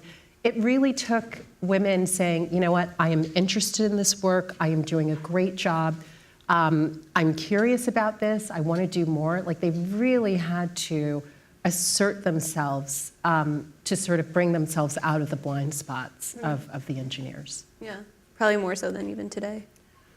Absolutely. Although, what's really interesting about, I think, the setup is that there were groups of women then, so they didn't have the isolation, and the Black women came in. There was a group of Black women, mathematicians, all sitting there and working together. So they got to see themselves reflected on a daily basis and have conversations with people just like them about the work that delighted them. So, that was something that was unusual. Is unusual in terms of finding that today. And was that the case for them? Yeah, it was, because the men were in the field fighting, and there were some men in these code-breaking facilities. I mean, the Army in Arlington had a mostly civilian facility that was 7,000 people, or was 8,000 people, and 7,000 of those were women. The Navy had, where Homeland Security is now, that was the Navy's code-breaking compound, and there were 5,000 people there, and 4,000 of them were women. So it was huge cohorts of women. So even though there was sexism, the women outnumbered the men, enormously. But I also found some really interesting documents. It was at least the Army's civilian operation was a very sort of flat structure. It wasn't hierarchical. And if you were a smart 22-year-old, 23-year-old woman, you could be put in charge of a unit almost instantly. And I saw one instance of a cybersecurity unit where an older male college professor came in thinking he was going to head the unit, but there was a young 23-year-old woman who graduated from the University of Maryland majoring in like home economics or something, which was a major women tended to get stuck into. And her managerial skills were so pronounced that they just put her in charge of the unit, and the college professor was happy to be her assistant. So it was a rare moment of just promoting based on actual talent. Wow. Okay, I have another question for you guys, but in a second I'm going to take questions from the audience, so you guys get ready. But I know you're writing about kind of historical events, and this isn't really like policy books that you're writing, but did you have any insights into policies that might help encourage more women to get back into these STEM fields that can sometimes be really lucrative and rewarding careers? The thing about it is, and I think there's a lot of obviously discussion about diversity and inclusion and all of these things now. What they decided to do was to look for talent everywhere. They looked in women's colleges, they looked at historically black colleges, they looked at women with a variety of talents and said, okay, maybe this woman who had trained as a stenographer could be a computer, a mathematician. And I think that if you haven't looked everywhere, how do you know you found the best people? Yeah. And I think that and then once you get those critical masses of women who come in and perform and do these jobs, well, that is numerical, empirical evidence supporting what we're saying, that you look for people everywhere, you train good people, you put them in the job, you give them opportunities, and they perform. So I think that I think it's really encouraging and exciting and inspiring to see all of these stories come out, these success stories that we just brushed off over the years, and say, wait a minute, let's dust off those numbers and see how those things can impact the way people are hired and scouted and recruited and trained, over the course of their careers in STEM fields. Yeah. Yeah, I think, Margot, your book and the movie and the young adult version, that alone, like you've done it, you've done, that alone is going to attract, so many young women into the field. But I think also, just everything you're saying, after the war, all of these credentialed degree programs grow up. And so all of a sudden, tech companies, they're looking to Stanford, they're looking to MIT. And, there's been so much winnowing it's gone just for the people who end up at Stanford. So you have to kind of try to find ways to go around that and to not always just be looking at the places where people have amassed the credentials. There just wasn't the credentialing during the war immediately afterwards, because those credentials didn't exist. These fields didn't really exist as fields. And so now I think the companies that are hiring have to find ways to, again, to broaden the recruiting and broaden the approach. So yeah, that is a great point about the credentialing. It was an all hands on deck. We just need the smartest people, the most capable people who can perform in this job, and we don't care where they come from. Yeah. Yeah. Questions? You guys? Yes, I'm up here.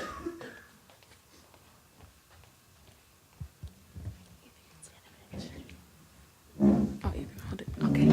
Dominique Carter, AAAS Science and Technology Policy Fellow at the National Science Foundation.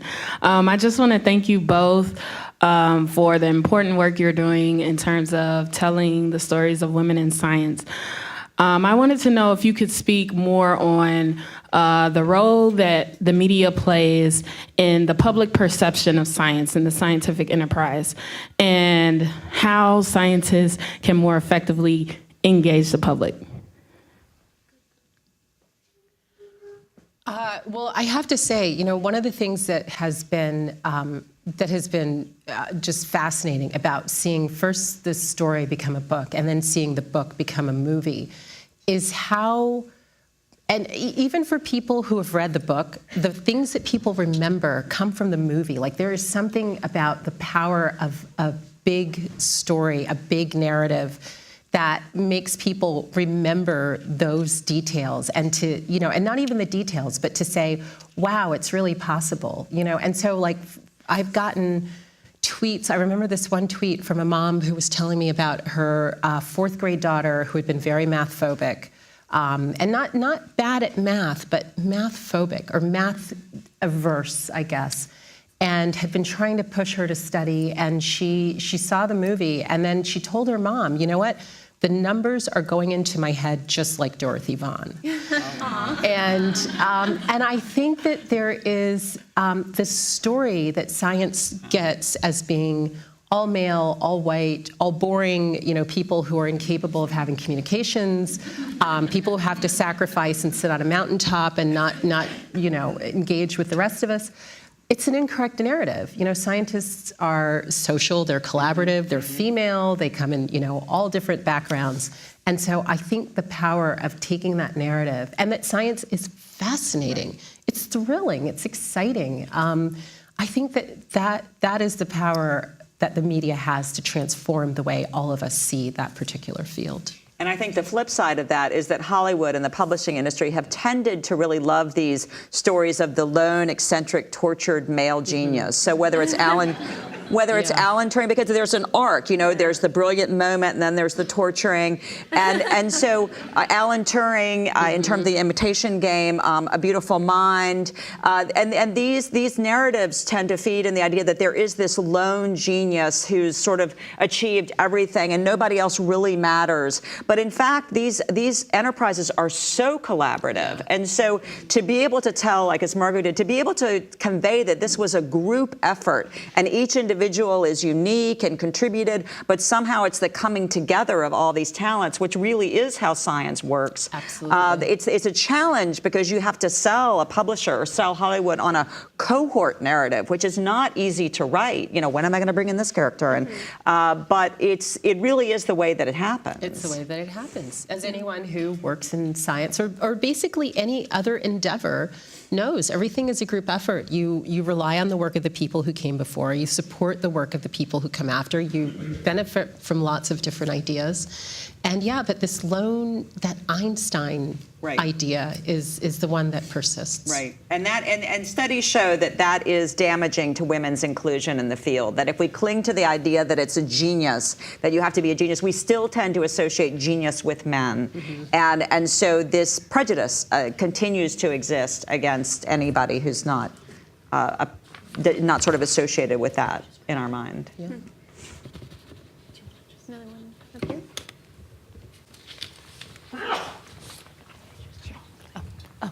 Hi, my name is Keisha Ash. I'm also a AAAS fellow at the National Science Foundation, and I'm also from Hampton, Virginia, but I think a different part of Hampton because I knew nothing about NASA growing up.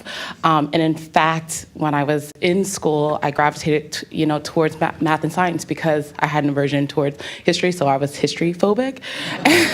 And so my question to the both of you is, in terms of the intersection of STEM careers and possibilities in history, do you all see that happening at some point in our educational system? And what will it take for us to embrace this intersection between our progress and our past? Well, it's so nice to see another Hampton, Virginia native. And you know what? I did not take a single history course the 4 years that I was in college at UVA. I was history phobic as well. And had a father who pushed me to take all the math and science and ended up going into investment banking. That was my first career. But I really think that we see these things as disparate and conflictive, and they cannot coexist when they are so complementary. And for me, learning the history of the science, so not just the history, but the history of the science, was one of the most thrilling, engaging, interesting things that I've ever done, and I understand a lot more about everything. Every time I get on an airplane, I understand what's happening now because of the research that I did, since these women were working on airplanes. And so I don't know, maybe that if you are in a STEM field, you are required to know the history of that particular field as a formal discipline. And I think that would help the practice of science, and it would engage people who maybe don't want to be scientists and are more of a humanities bent, but love sciences and want to tell those stories. Mm-hmm. Yeah, and I wonder also if the credentialization sort of hurts. I was an English major in college and didn't take a lot of history and certainly didn't take a lot of STEM, although I did a lot of math in high school. And you get diverted onto these tracks. There may be more interdisciplinary majors available now. I was really wishing that I had taken the history of science, because just like you, it was just wonderful. And in the case of trying to I had to read a lot about code breaking. I had to try to understand cryptanalysis and how it worked and sort of teach myself. But I understood that these women were math majors or science and language majors, and it all helped. I mean, they had to do math and language. They had to learn how to do frequency counts and understand that a certain number of letters, that there are certain letters in different languages that appear more often than others. And so they had to actually look at language in a more numerical way and really use both of those talents. But like Margot, I found it, it was like going to college again, but better. But better, so much better. Well, so much to dig into here, but that's unfortunately our time. Thank you so much, Liza and Margot. It was so good to be here. Thank you guys so much for coming.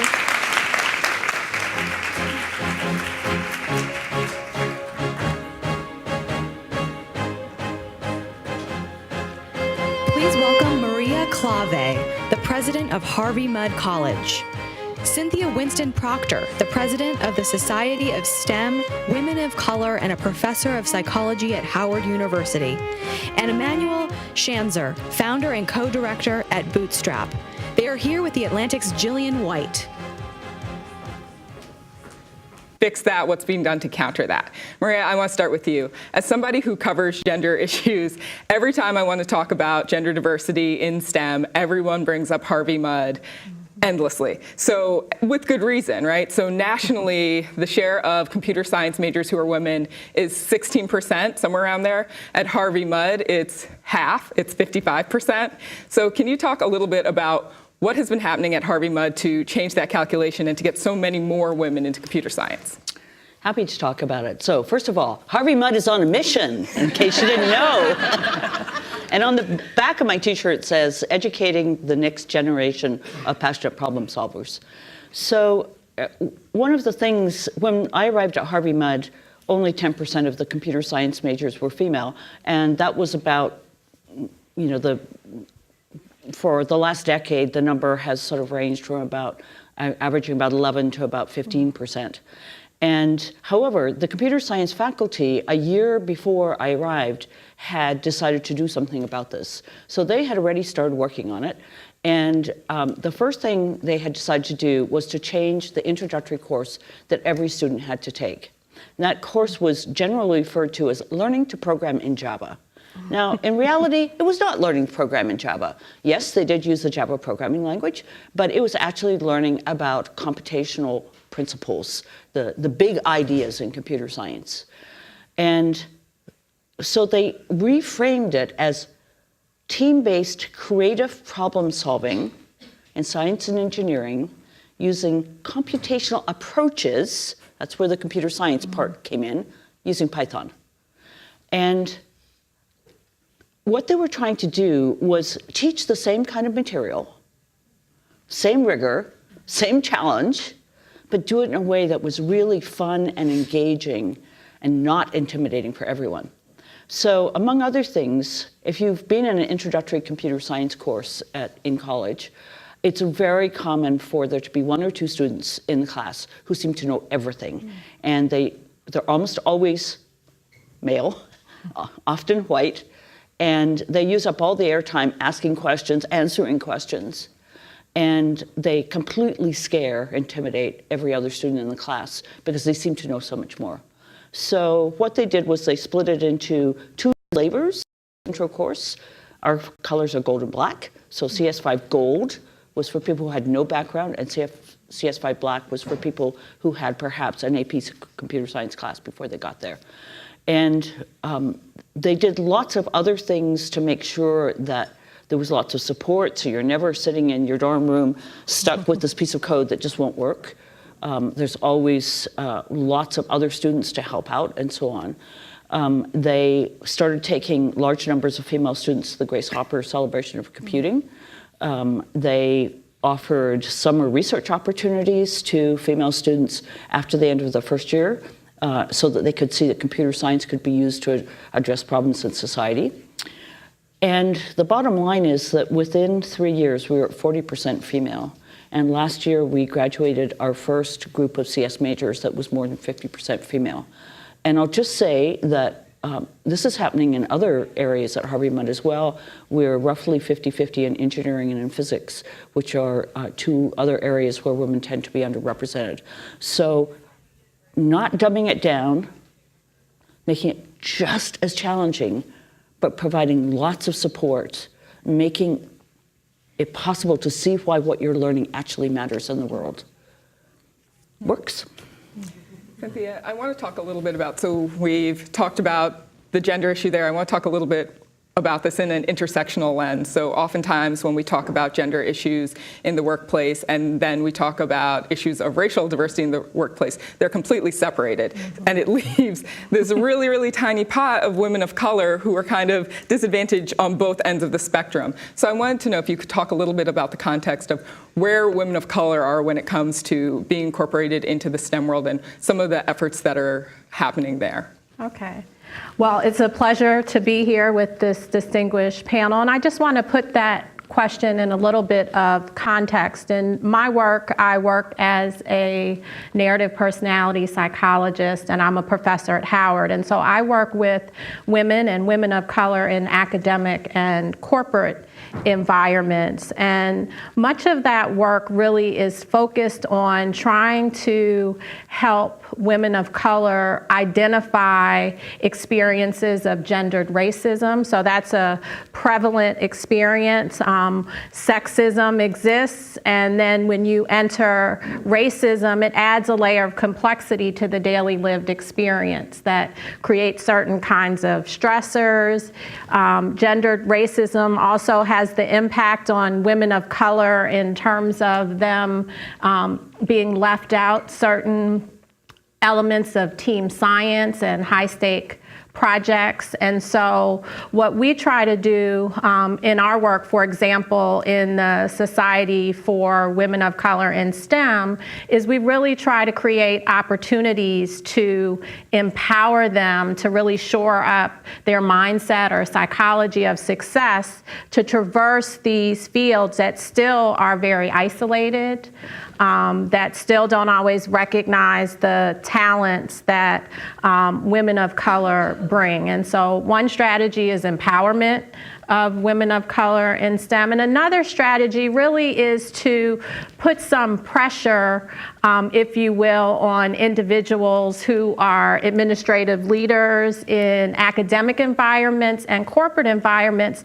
to really be responsible for trying to develop a culture and a climate and policies that really focus not just on diversity, but on inclusion, and kind of try to help women of color step out of the role of having to be responsible for taking on that challenge, because that really does create a situation where they can't focus as much on the science or on the engineering.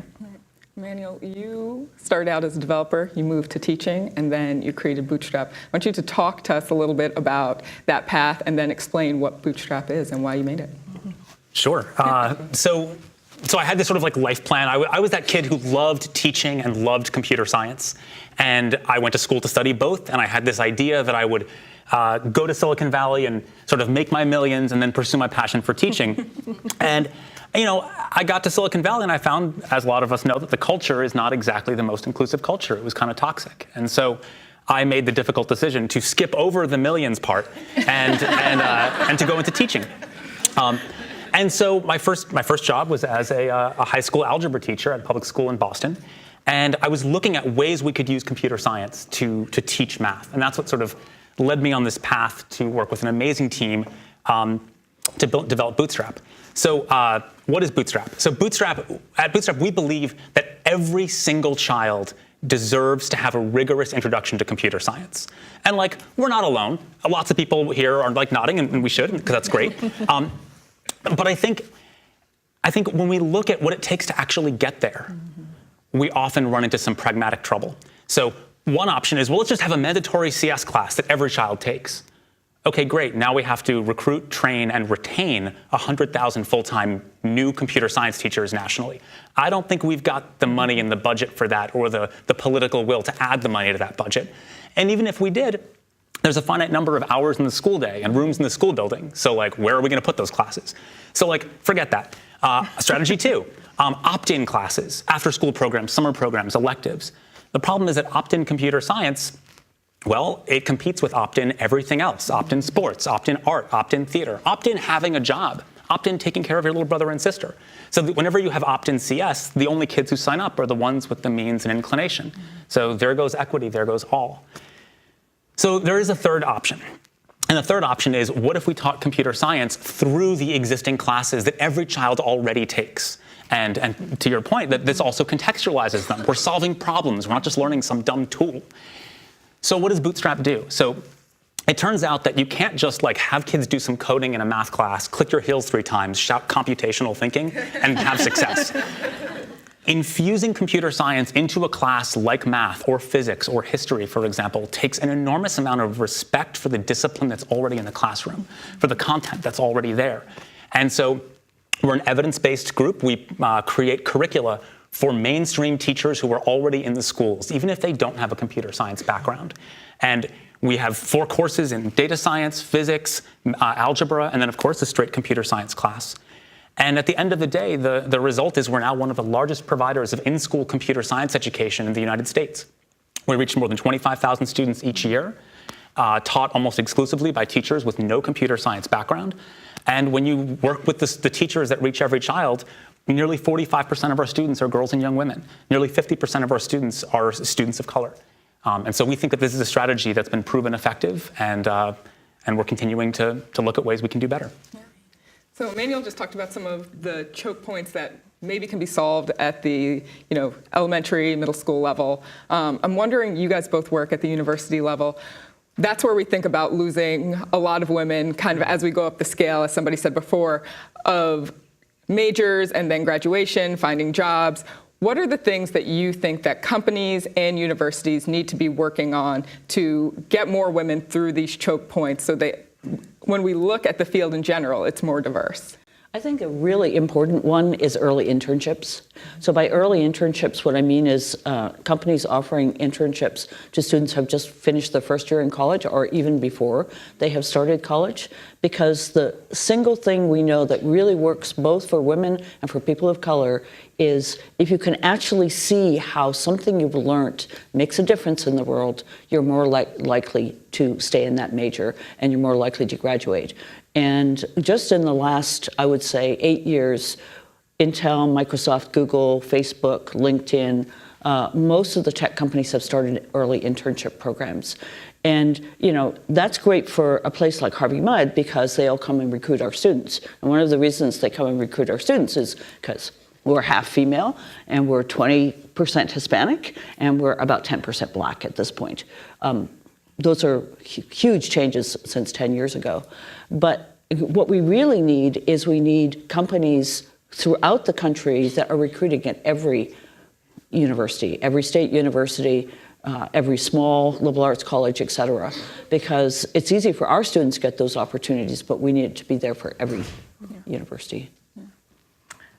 From the more psychological perspective, I think that it's important for universities and companies to really focus on thinking about how we change the culture of work to promote healthy living and self-care, not just for women, but women in particular, because what I'm finding with students that I work with at Howard and around the country is that women want to be in work environments that support their whole self.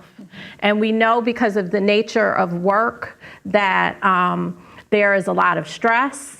Cardiovascular disease is the #1 killer of women in the United States. And so we see some traction in some companies where they really are promoting a healthy workplace as part of what it is that they do to recruit men and women. And so I think we need a lot more attention on how we can help young women develop careers where they are excelling in science and engineering, advancing in their careers, but also have the capacity to really take care of themselves. And I think that that's something that we see. We've talked about sleep in the country, and CDC has said that that's a national epidemic. And in science and engineering, it's a culture in which it's 24/7 work. And it's really having an impact. And young women are beginning to question more and more, can I have a career in science and engineering? Can I have a family? And can I be well? I have another question or two for our panel, but again, I will be coming to the audience in a few minutes for questions, so think about them, condense them. Manuel, I want to talk a little bit, I want to go back to something that was said in an earlier panel, where the question was raised, maybe part of the problem is that American culture has done such a good job of making interest in computer science and math and things like this so uncool. I'm wondering if your approach of kind of putting these lessons about computer science and about math, about all of these things that can help you get on this path into things that they're already learning and not separating it out. I'm wondering, do you think that's a way that we could maybe help change the narrative on that? Absolutely. Yeah. Oh, you want me to say more? Yeah. No, just kidding. No, I mean, look, like I think that there needs to be a balanced approach, right? And so you need opt-in programs that are absolutely, hey, computer science for girls, engineering for women of color, right? Like we need these things, but it can't just be those things. Because if all we have is just those things, then, oh, you're that girl who went into the computer club. You're that kind of girl, right? If we do those in isolation, we unintentionally deepen those grooves and reinforce those narratives that, you know, it's just that kind of person who does that. And maybe they're not a white boy, but they're still that kind. So the way you break that is you have a balanced approach. You have those programs, but you also say, you know what? You know, no one thinks that reading is for white dudes because you read in every class. You have to know how to do that. And so, like, if all of us who went through middle and high school looked around and we realized that we were all programming in all of our classes and we were using computer science, it becomes something that is just a non-issue. It's just, oh, of course you know some computer science. Yeah. Yeah. So one of the things that's really interesting for me is when we changed our intro CS class. So Mudd is one of the 5 undergraduate Claremont colleges, Pomona, Scripps, CMC, Claremont McKenna, and Pitzer are the others. And the colleges are side by side, so the students can and do take courses at the other colleges, but virtually no students from the other colleges took courses at Mudd, because Mudd courses were supposed to be harder and we don't give a lot of A's and, you know, a lot of work, all that kind of stuff. And then we created this computer science course, which it's mandatory for our students. And within the last 5 years, it's now true that 60% of the students taking that class are from the other colleges. And I have students from Scripps and Pitzer and so on come up to me on the campus and say, thank you, thank you, thank you. I had no idea that computer science could be so much fun. And now I've got a summer internship and I've got this and I've got that. And so it has gone from being something that those Mudd students do to, oh my God, CS5 Gold, this is the funnest thing. So, you know, I think what was amazing to me was the fact that they did it for women made it so popular to the students from the other colleges who don't see themselves as math and science geeks for the most part. And so you know, my feeling is if you get it right, absolutely everyone will love it. Can I add something here? I think it's important to shift the conversation a little bit and share a little bit about Howard University, because I work in an environment with brilliant Black women from all over the country and other countries throughout the world in science and engineering. And so my experience is one in which I see brilliance every day. And the questions that we ask at Howard, we don't ask questions like, why do Black women not participate in STEM? We ask questions like, why do they? What can we do to support them?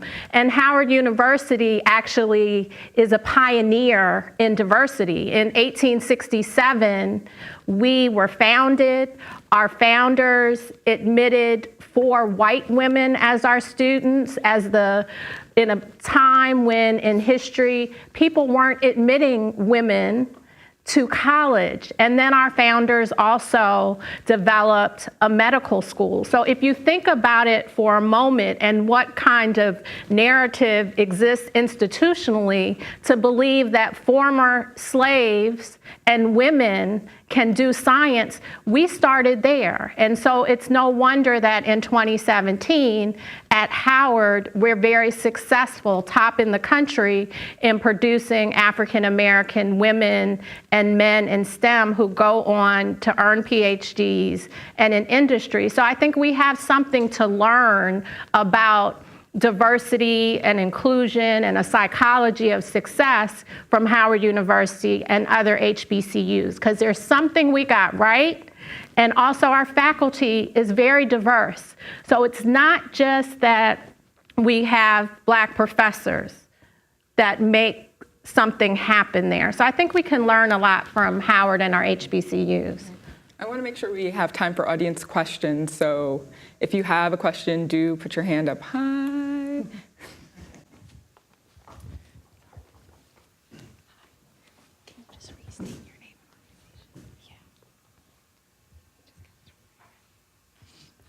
Hi, my name is Shalina Chatlani. I'm the associate editor for Education Dive.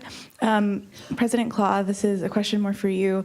I think that there's a clear moral argument for increasing access to the field for women and underrepresented minorities, but what is the actual business case argument for presidents of higher education institutions to start focusing on STEM fields and getting more people into these fields? I think there's a clear business case for everyone, presidents as well as industry. So if we think about computer science, this country graduates about half the number that we actually need. And so if most people of color and most women are not choosing to major in computer science, this country is simply not going to have the workforce that it needs, because it's not just the tech companies that are hiring. In fact, it's not just the tech companies who are actually the tech companies. These days, whether it's sports or entertainment, media, healthcare, I mean, just every single retail, they all want to hire data scientists and computer scientists. And so the business case really is that if this country is going to succeed, it's a very competitive global economy right now. If we're going to succeed, we have to do better at supporting women and people of color in learning computer science, engineering, math. Because it just doesn't matter what career you think you're going to have, you're going to need some of those skills. So from my perspective, the business case is, if I offer programs, courses, that really enable not just our young people, but also our middle-aged people who need to relearn some skills so they're going to be able to have a job 10 years from now. If I offer those opportunities, I'm going to have students beating down my doors. And Harvey Mudd is a very expensive college. That's because what we do is very high touch. About 75% of our students have some financial aid. But it is probably the most expensive college in the country right now. And yet the demand just keeps on going up because people need this knowledge and this kind of skill. Another question right here.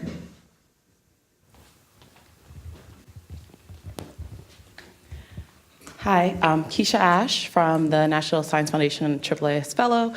Manuel, I love your work. We're actually highlighting it later on today at the DC STEM Summit.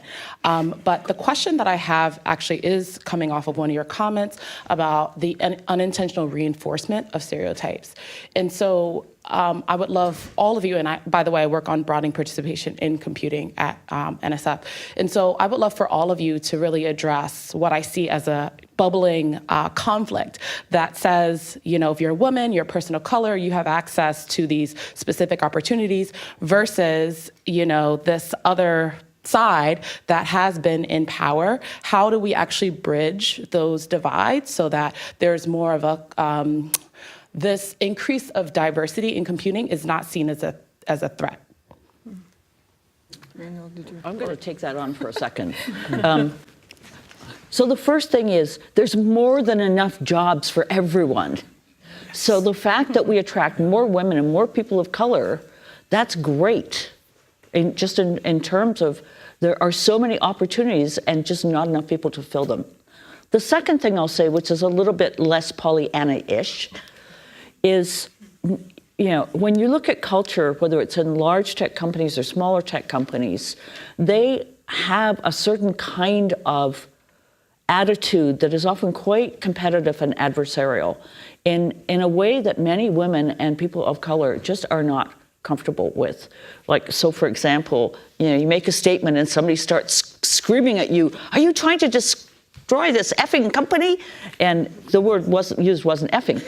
And, that's just not what I would expect to happen in a professional workplace, but it's not unusual in many tech companies. So I think we have to sort of work on two pieces to this. One piece is making sure that the way we teach people embraces everyone. But the other part is we have to work in our workplace at changing culture. We have to work on inclusion. There's just no question that we have a long way to go. So I think those are the two pieces you have to bring together. You have to open the doors and encourage everyone to come through them, but you have to change what's happening on the other side of the door too. Let's go right down the line. Yeah. I just wanted to add to that. I agree. I wanted to add that I think we have to do a better job of making a case for the importance of diversity and inclusion, beyond that it increases discovery and innovation, beyond the moral argument to a personal one. I think people need to understand that what diversity and inclusion bring it's an increase in cross-cultural knowledge, it deepens identity and personal values, and that is a form of personal growth and professional development. So I think we really have to enter that kind of thinking in our discourse around why diversity and inclusion matters.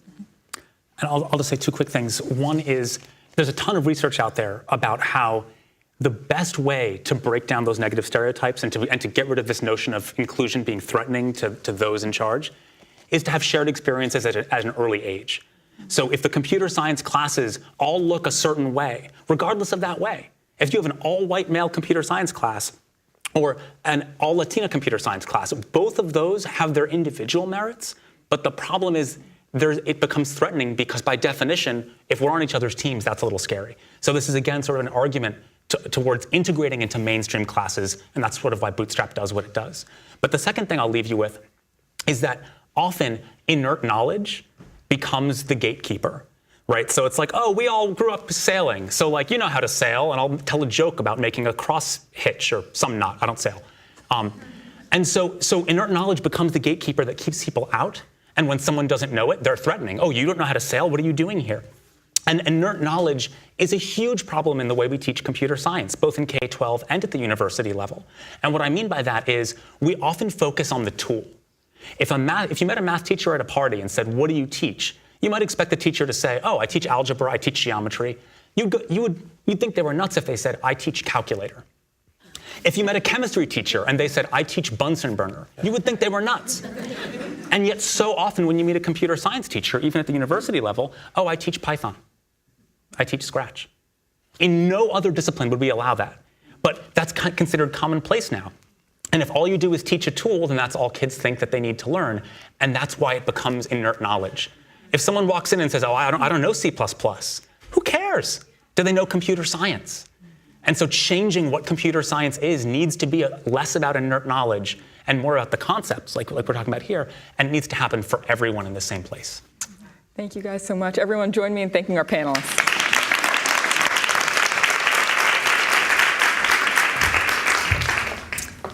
Thank you, Maria, Cynthia, Emmanuel, and Jillian for that inspired ending. It was a kind of call to action, I would say. And thank you to all our speakers and moderators for today's conversation. I rarely just say this, but I loved this morning, and I hope you all did too. I think it's fair to say that this is an especially ripe moment for this conversation. We all think about these issues all the time, but the ability to crack things wide open in a raw and honest and, I hope, un-Pollyanna-ish way was galvanizing, and it was a joy to meet so many of the hidden figures we met this morning. There's a lot that stands out from what we just heard, not the least of which is thinking about what it takes to manhandle a 3,400-pound machine in a long-sleeve, fire-resistant suit in 130-degree heat against massive G-forces. And perhaps that's a metaphor for the drive that it still takes for women to advance in this world still. There's so much that I could have selected from what we heard, but I will leave you with these two things, the words of two women we heard today. NIH's Maria Freire said this: understand your worth and understand how to wield your power in an astute and thoughtful way. And Harvard geneticist Pardis Sabeti said, if we want to make the world for our daughters and for future generations the way we want it to be, you stick with it. So, thank you all for being here. Thank you for sticking with us. You've been such a wonderful audience. We know how precious your time is, and we're really grateful that you spent so much of it with us. Thank you again to L'Oreal USA for making today possible. We're enormously grateful for that. I have two final notes before you walk out the door. You have an opportunity to connect with Margot Lee Shetterly and Liza Mundy, the two authors you saw here on the stage earlier. They've got their books with them, and in a couple of minutes, they'll be right outside ready to sign at the cafe tables out front. And last but not least, a final request from me, which is that on your chairs and in your emails, you will get a very, very short survey asking about your experience here today. Your opinion and what happened today and what you thought about it matters a lot to us. It actually shapes everything we do, so we pay a lot of attention to you. Thank you so much for your time. Have a wonderful rest of the day.